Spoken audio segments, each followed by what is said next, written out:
Good morning to all of you. कैमरे में बंद अपाहिज और सहर्ष स्वीकारा है नामक कविता पढ़ने के बाद आज हम लोग उषा पढ़ेंगे। शमशेर बहादुर सिंह की यह कविता है। बहुत अच्छी कविता है। इसको जितने तरह के इसमें क्वेश्चंस आ सकते हैं, चाहे वो अर्थ ग्रहण के बहुविकल्पी प्रश्न हो, अभ्यास या विषय वस्तु से प्रश्न हो, सबको कवर करने की कोशिश की गई है।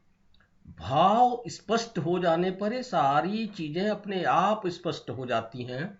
इसलिए कविता का भाव बहुत ध्यान से सुनना और समझना जरूरी होता है। ओके, तो आगे हम कविता को देखते हैं और उससे संबंधित जो भी चीजें हैं सबको हम देखते हैं। सारी चीजों को कवर करने की कोशिश की गई है। आपको बस ध्यान से सुनना है, देखना है और करना है। ओके, अब हम कविता के भाव को देखते हैं। नीचे एक पैराग्राफ लिखा है प्रातः नभ था बहुत नीला, और उसके बगल में आप देखिए लिखा है भाषागत विशेषताएं, अलंकारिक सौंदर्य, प्रातः नभ की विशेषताएं, आसमानी गति या परिवर्तन, गांव का शब्द चित्र, आसमान राग से लिपा चौका क्यों, ये सारी चीजें यहाँ कवर हो जाएंगी। कविता का भाव पढ़ाने से पहले मैं आपको बता दूं कि ऊपर कुछ पंक्तियां लिखी गई हैं। इनको आप देख लीजिएगा, नोटबुक में नोट कर लीजिएगा, क्योंकि कविता से संबंधित मुख्य बातें यहाँ नोट कर दी गई हैं। अब आप भाव देखिए। प्रातः नभ था बहुत नीला शंख जैसे। प्रातः आसमान नीले शंख जैसा दिखाई देता है। नीले शंख में नीलिमा है, कालिमा है, और शंख में सफेदी भी है।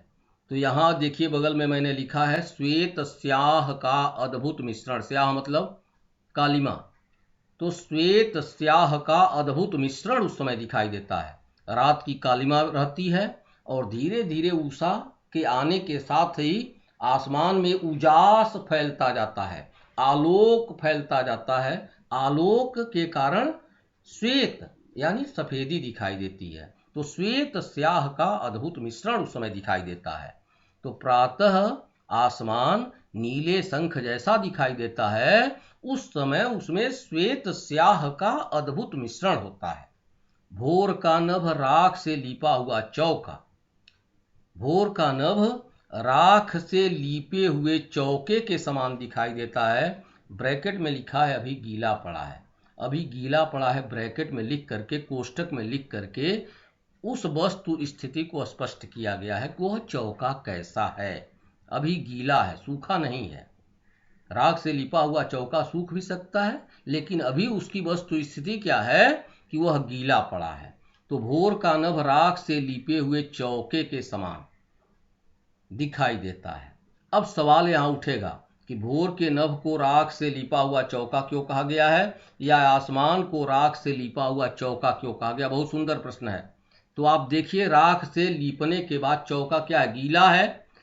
राख से हम चौके को लीपते क्यों हैं, ताकि वह पवित्र हो जाए। तो दो चीजें हैं, गीला है और पवित्रता की बात है। तो इन दोनों चीजों को आप आसमान में देख सकते हैं। सुबह सुबह ओस कणों के कारण वह नम है, सुबह सुबह ओस की बूंदें रहती हैं, और शुद्ध वातावरण होता है, कोई प्रदूषण नहीं होता है, इसलिए वह पवित्र है। तो दोनों चीजें यहां बता देंगे। तो आंसर देखिए, भोर के नभ को राख से लिपा हुआ चौका कहा गया है, क्योंकि जैसे राख से लिपा हुआ चौका नम एवं पवित्र होता है, उसी तरह सुबह सुबह आसमान ओस कणों के कारण नम और शुद्ध वातावरण होने के कारण पवित्र दिखाई देता है, या प्रदूषण रहित होने के कारण वह पवित्र दिखाई देता है। तो दो चीजें हो गई। तो प्रातः नभ नीले शंख के समान दिखाई देता है, उस समय श्वेत स्याह का अद्भुत मिश्रण होता है। वह राख से लिपे हुए चौके के समान नम एवं पवित्र दिखाई देता है, या काली चट्टान के समान काली चट्टान, या वह काली चट्टान लगता है जिसे मानो लाल केसर से धुल दिया गया हो, या वह काली चट्टान लगता है, बहुत काली चट्टान लगता है जिसे मानो लाल केसर से धुल दिया गया हो, यहां देखियो कोई उपमा नहीं दी गई है, किसी से उपमा नहीं दी गई है किसी की। जैसे धुल गई है में उत्प्रेक्षा अलंकार होगा, मानो वह लाल केसर से धुल गई हो। चट्टान, काली चट्टान मानो लाल केसर से धुल गई हो। यहां किसी की किसी से उपमा या तुलना नहीं की जा रही है, इसलिए यहां उत्प्रेक्षा होगा। या स्लेट पर लाल खड़िया चाक मल दी हो किसी ने, या वह ऐसा लगता है जैसे स्लेट पर किसी ने लाल खड़िया या चाक मल दी हो। यह है पल पल परिवर्तन, आसमानी गति या पल पल परिवर्तन जो मैंने बगल में लिखा है। तो कैसे आसमानी गति दिखाएंगे?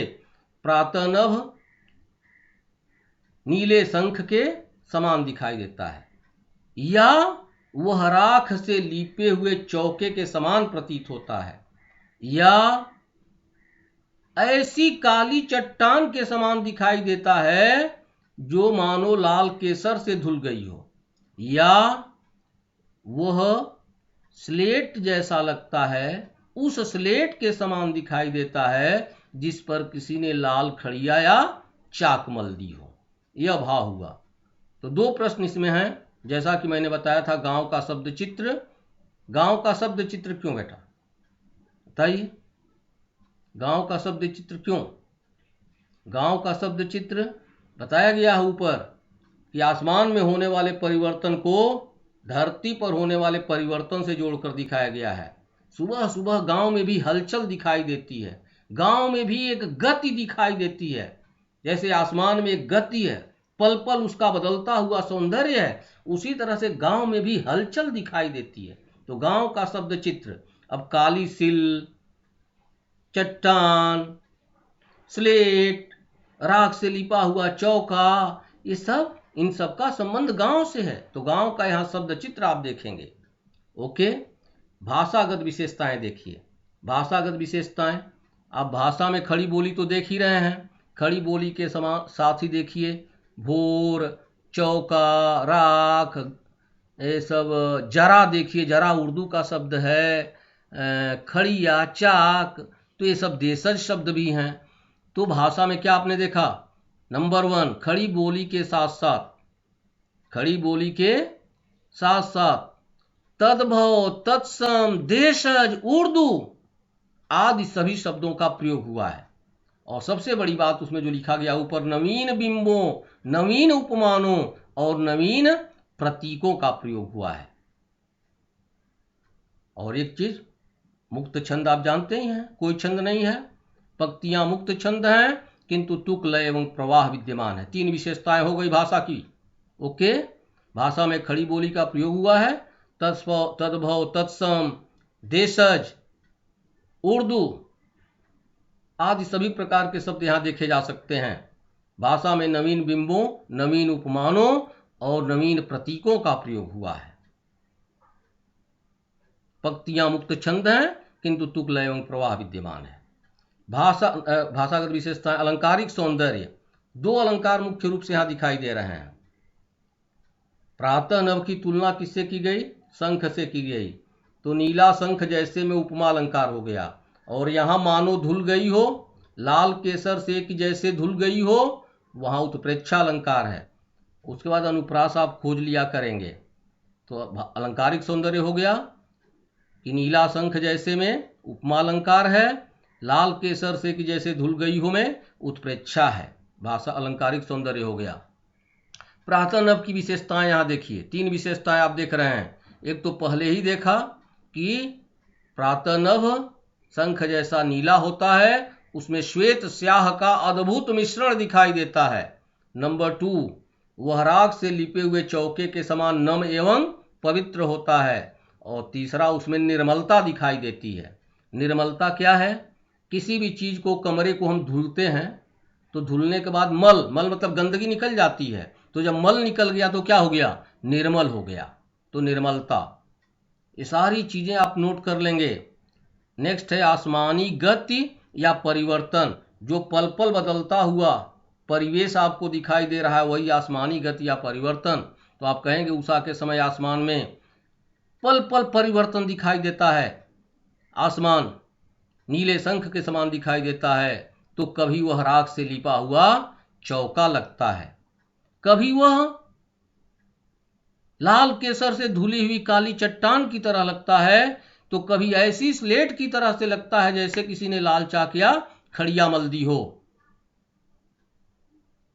सार यह है कि कभी आसमान में नीलिमा और श्वेत स्याह का अद्भुत मिश्रण दिखाई देता है, तो कभी आसमान में लालिमा के दर्शन होने लगते हैं। ओके, गांव का शब्द चित्र। उषा कविता गांव का शब्द चित्र है। राख से लिपा हुआ चौका, काली सिल, स्लेट, लाल खड़िया चाक, इन सब का संबंध गांव से है। यहां आसमानी हलचल को गांव की हलचल से जोड़कर दिखाया आसमानी हलचल को गांव की हलचल से जोड़कर दिखाया गया है। ठीक, आगे देखिए, आसमान राख से लिपा हुआ चौका क्यों हो गया है? आसमान को राख से लिपा हुआ चौका क्यों कहा गया है? तो आसमान को राख से लिपा हुआ चौका कहा गया है क्यों? क्योंकि जैसे राख से लिपा हुआ चौका नम एवं पवित्र होता है, उसी तरह सुबह सुबह आसमान ओस कणों के कारण नम और प्रदूषण रहित होने के कारण पवित्र दिखाई देता है। ओके, आगे देखते हैं next second paragraph. Second paragraph जो बहुत इंपॉर्टेंट पैराग्राफ है और उससे संबंधित चीजें नीचे लिखी जा चुकी हैं। भाषा आप समझ चुके हैं, अलंकारिक सौंदर्य यहां भी हम देख लेंगे और जो चीजें हैं स्पष्ट हो जाएंगी। नील जल में या फिर आसमान कैसा दिखाई देता है? पल पल परिवर्तन ही है। नील जल में या किसी की गौर झिलमिल देह जैसे हिल रही हो। फिर उत्प्रेक्षा आ गया। नील जल में या किसी की गौर झिलमिल देह जैसे हिल रही हो, मानो नीले जल में किसी की गौर देह और झिलमिल देह मानो हिल रही हो, उत्प्रेक्षा हो गया। तो यह उषा का झिलमिल सौंदर्य है या पल पल बदलता हुआ सौंदर्य है। और आपको बताया कि मैंने क्या होता है, पहले नीलिमा होती है, कालिमा, और उसके बाद धीरे धीरे आसमान सफेद होता जाता है। तो नीला जल उस नीलिमा को दिखा रहा है और गौर मतलब गोरा रंग, व्हाइट, गौर वर्ण, वह सफेदी को दिखा रहा है। तो यहां श्वेत मिश्रित नीलिमा या श्वेत स्याह का अद्भुत मिश्रण फिर आप देख रहे हैं। और झिलमिल सौंदर्य, उषा का झिलमिल सौंदर्य कैसा लगता है? उषा की आभा, झिलमिल आभा, उषा का झिलमिल सौंदर्य कैसा लगता है, उसकी कल्पना कवि करता है। नीले जल में या तीन चार चीजें, कभी आसमान राख से लिपा हुआ चौका दिखाई देता है, कभी लाल कसे से धुली हुई चट्टान की तरह लगता है, कभी वह ऐसी स्लेट की तरह लगता है जिस पर किसी ने लाल चाक या खड़िया मल दी हो, कभी वह ऐसा लगता है जैसे नीले जल में क्या किसी गौर वर्णा रूपसी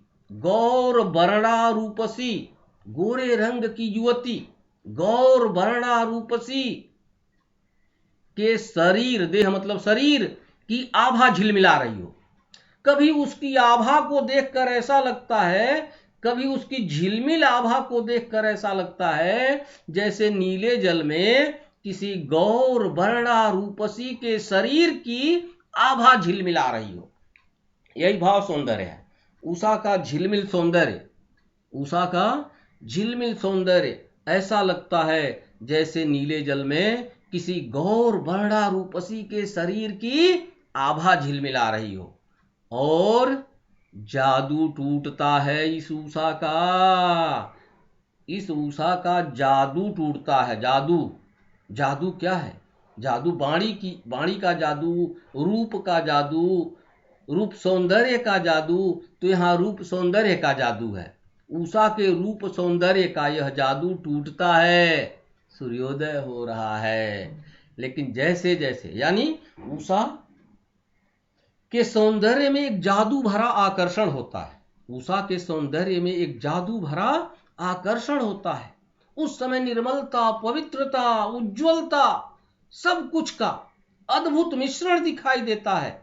लेकिन जैसे जैसे सूर्योदय होता है उषा का जादू टूटता जाता है, उषा के सौंदर्य का जादू टूट जाता है, उसका झिलमिल सौंदर्य खत्म हो जाता है। क्यों?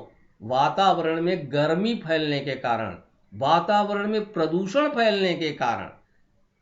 तो जैसे जैसे सूर्योदय होता जाता है वैसे वैसे उषा के सौंदर्य का जादू नष्ट होता जाता है, उषा का जादू भरा आकर्षण नष्ट होता जाता है। क्योंकि सूर्योदय होने के साथ ही वातावरण में गर्मी फैलने लगती है और धूल कण आसमान में व्याप्त हो जाते हैं, आसमान प्रदूषण से युक्त हो जाता है।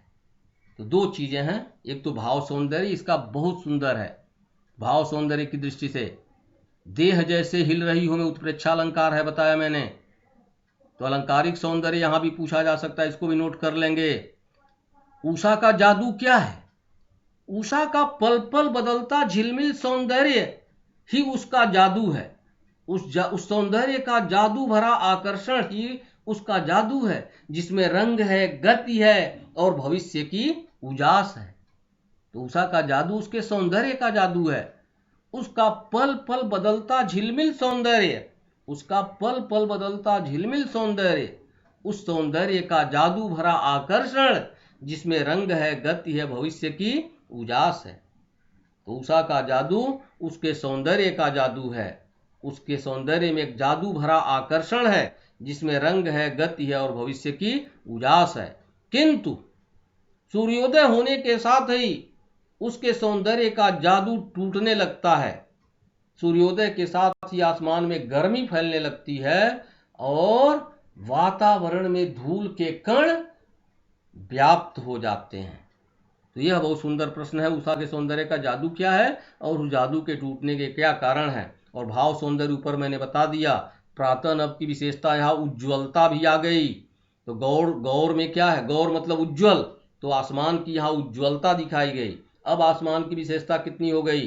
पहली विशेषता बताई गई कि सुबह सुबह आसमान या प्रातः नभ नीले शंख जैसा दिखाई देता है, उसमें श्वेत और स्याह का अद्भुत मिश्रण होता है। नंबर 2 लिखेंगे पवित्रता। आप बताएंगे कि प्रातः नभ राख से लिपे हुए चौके के समान नम एवं पवित्र होता है। तीसरा आपने क्या दिखाया? निर्मलता। प्रातः नभ निर्मल होता है, वह ऐसा लगता है जैसे लाल केसर से कोई चट्टान धुल गई हो। और चौथी विशेषता उज्ज्वलता, प्रातः नभ उज्ज्वल दिखाई देता है।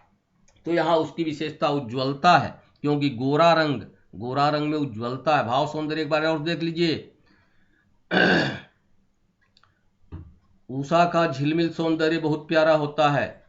उसके झिलमिल सौंदर्य को देखकर ऐसा लगता है मानो गहरे नीले जल में किसी गौर वर्णा रूपसी के शरीर की आभा झिलमिला रही हो।